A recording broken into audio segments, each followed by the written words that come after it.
अब क्या होता है, देखिए हमने 9th क्लास में सिर्फ पढ़ा एफएस, ठीक है, लेकिन 9th क्लास में एक्चुअल फार्मूला को हम लोगों ने नहीं जाना था। तो अब जान गए क्या, FS cos work done equal to actual formula क्या होता है, एफएस कॉस। थीटा का मान 0 हो सकता है, थीटा का मान 60 हो सकता है, थीटा का मान 90 हो सकता है, थीटा का मान 180 भी। और वर्क डन जो होता है ना, वह 3 प्रकार का होता है। वर्क डन कितने प्रकार का होता है, 3 प्रकार का। पहला क्या है, positive work done, positive work done. दूसरा क्या है, निगेटिव वर्क डन, निगेटिव। और तीसरा क्या है, zero work done.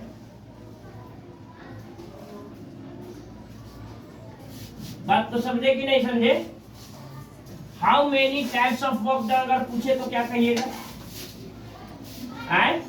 How many types of work, 3 प्रकार का वर्क। कौन कौन है, पॉजिटिव, निगेटिव और जीरो।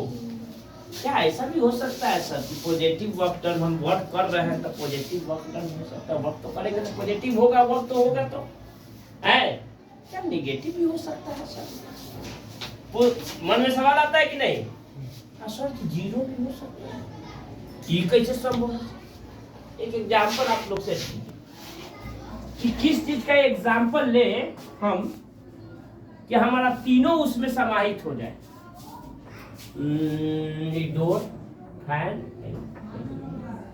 चलना पड़ेगा, पुशअप करना पड़ेगा। दुकान वाला डोर जो ऐसे करके ठेला जाता है, चैनल वाला, उसका एग्जांपल ले बोलो। चैनल से ठेला जाता है, बढ़ता है। अच्छा, ई वाला गेट देखा है, मारुति वाला वैन वाला गेट, उसको भी ले सकते हैं ना, 3।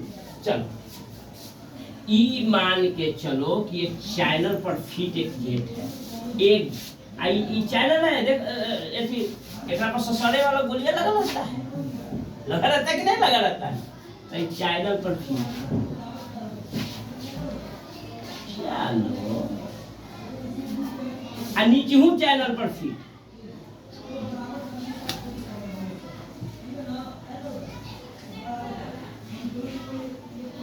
माथा में बड़ी दर्द है, यही दिक्कत है। गेट बना देते हैं भैया, है ना? आए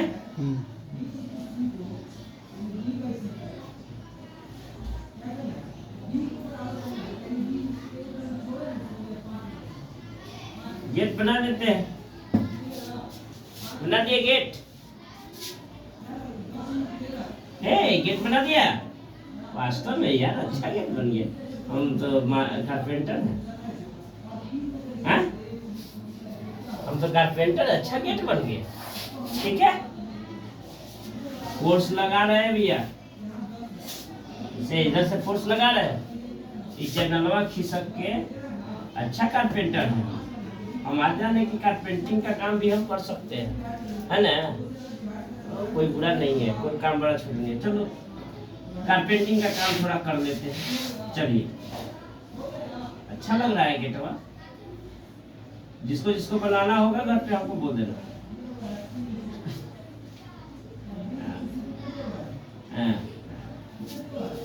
गेट बन गया है, यहाँ से फोर्स लगाया भैया, यहाँ तक फोर्स लगाया, खिसक के यहाँ चला आया, ठीक है। जब आगे की ओर दिशा निर्देशित यानी when a force applied on an object with the same direction, the work done will be positive. How it will be positive? मान के चलिए, सपोज दैट हम 5 न्यूटन का बल लगाते हैं, फोर्स कितना लगाया भैया? 5 न्यूटन फोर्स लगाए। डिस्प्लेसमेंट कितना हुआ? 2 न्यूटन, यानी एस इक्वल टू कितना हो गया?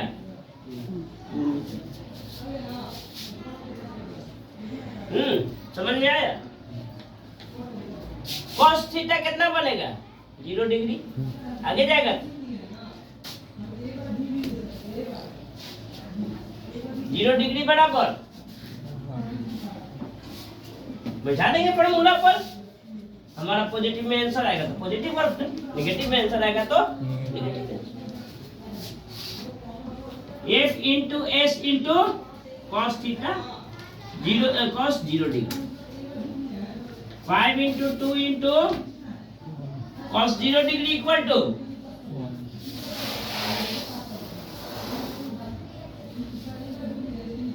हमारा वर्क डन कितना हुआ? हो गया कितना हो गया? 5 न्यूटन 2 मीटर cos थीटा हो 10 जूल हो गया। 10 जूल कौन सी में आया? पॉजिटिव है, नेगेटिव है, पॉजिटिव। इसको हम लोग क्या कहेंगे? पॉजिटिव वर्क डन जो होगा वह स्पीड को क्या करेगा? इंक्रीज करेगा। मान के चलते हैं कोई वस्तु अगर मोशन में, उस पर आप मोशन लगाएंगे तो ज्यादा फोर्स की जरूरत नहीं पड़ेगा, वो स्पीड बढ़ जाए, इंक्रीज करेगा। वर्क डन क्या होगा? पॉजिटिव। समझ में आया कि नहीं? समझ में आया? अब एक मान के हम आगे की ओर फोर्स लगा रहे हैं। ये जरूरी नहीं है बॉस कि अगर हम एक काम कर रहे हैं तो एक ही फोर्स अप्लाई हो रहा है। बात तो समझ में आया कि नहीं? हम काम कर रहे हैं तो एक ही फोर्स अप्लाई हो। जब हम काम करते हैं तो बहुत सारा फोर्स अप्लाई होता है, जितना फोर्स अप्लाई होता है उतना वर्क। एक काम में सैकड़ों फोर्स अप्लाई हो सकता है और सैकड़ों वर्क। जब हम गेट को आगे खिसका रहे हैं, जब हम चलते हैं तो कौन सा फोर्स काम करता है? चेक क्यों कम खींचने के लिए है? कौन सा फोर्स काम करता है? फ्रिक्शन बाबा। गाड़ी चलती है, ब्रेक नहीं लगाते हैं, गाड़ी को न्यूट्रल में कर देते हैं, धीरे धीरे गाड़ी रुकती है कि नहीं, कम होती है कि नहीं? Due to friction force. Due to friction. कोई ना कोई ऊपर लगा रहा है कि नहीं? फ्रिक्शन फोर्स ऊपर लगा रहा है कि नहीं? ये रोको रोको रोको रोको रोको, चाहे कम में लगा रहा है लेकिन लगा तो रहा है। लगा रहा है कि नहीं लगा रहा है? लगा रहा है कि नहीं लगा रहा है? लगा रहा है तो वो किधर से लगा रहा है? इधर की ओर लगा रहा है, इधर की ओर। बात समझ रहे कि नहीं? इधर की ओर लगा रहा है तो इधर 180 डिग्री, इधर जाते जाते 0 डिग्री। बात को समझ में आ रहा है कि नहीं आ रहा? समझ में आ रहा है ना? इतना तो समझ में आएगा। फ्रिक्शन फोर्स ये जरूरी नहीं है कि एक वर्क कर रहे हैं तो हमारा वर्क डन जो है एक ही होगा। जितना फोर्स अप्लाई होगा ओकरा पर उतना वर्क डन होगा। बात को समझ में?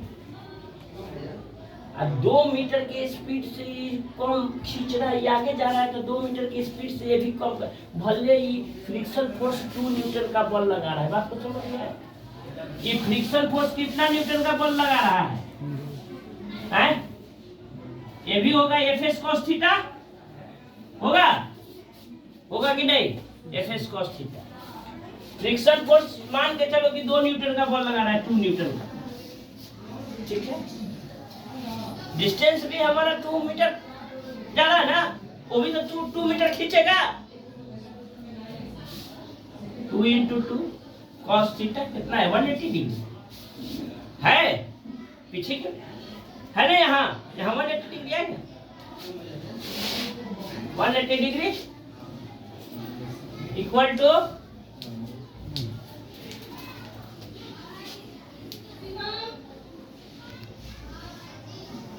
-4 जूल आया। वर्क डन क्या आया, जब वर्क डन निगेटिव आएगा तो स्पीड को क्या करेगा,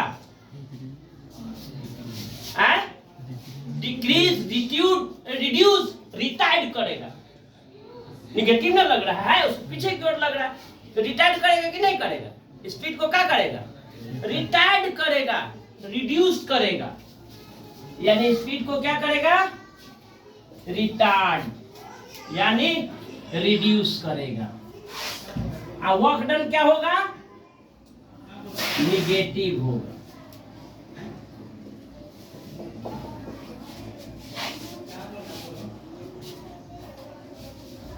समझ में आए है? एक और ले लेते हैं। अब तो यहाँ पर भैया जब चैनल को खिसका रहे हैं आगे की ओर, तो ये जो फोर्स लगा हमारा, तो ये एक ही दिशा में होगा, ये अपोजिट दिशा में आया। भैया कहाँ जा रहे हैं? अच्छा ठीक है। ये जो फोर्स लगा ये एक ही दिशा में लगा। F जब एक दिशा में फोर्स लगता है ना, और उसी दिशा में डिस्प्लेसमेंट होगा, वर्क डन पॉजिटिव।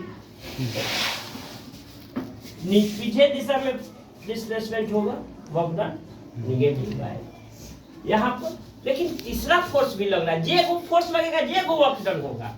अगर एक वस्तु पर 1000 फोर्स लग रहा है तो 1000 वर्क डन वहां पर होगा। जरूरी नहीं है कि एक को वर्क डन होगा। अगर पूछ दे कि find the work done due to gravity, acceleration due to gravity, यहू तो नीचे की ओर फोर्स लगा रहा है कि नहीं लगा रहा है, यहू तो नीचे की ओर फोर्स लगा रहा है कि नहीं लगा रहा है। अगर मान के चलो कि यहाँ फोर्स लगा रहा है 2 न्यूटन का फोर्स लगा रहा है, acceleration due to gravity, gravity force लगा रहा है कितना, 2 न्यूटन का फोर्स लगा। मिटा दे बन जाएगा ना, मिटा देते हैं इसको समझाने के लिए। यहाँ से चला यहाँ तक पहुंचा, acceleration due to gravity force यहाँ से लेकर के यहाँ तक लगा कि नहीं लगा, लगा कि नहीं लगा, लगा कि नहीं लगा भैया, सॉरी यहाँ से यहाँ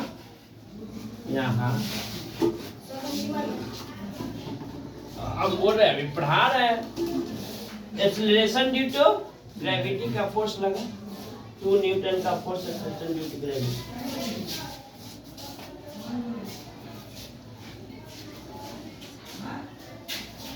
एफएस यही होता है, क्योंकि डायरेक्शन डाउनवर्ड की तरफ, F इक्वल टू क्या हो जाएगा, डाउनवर्ड की तरफ है। क्या लग रहा है भैया,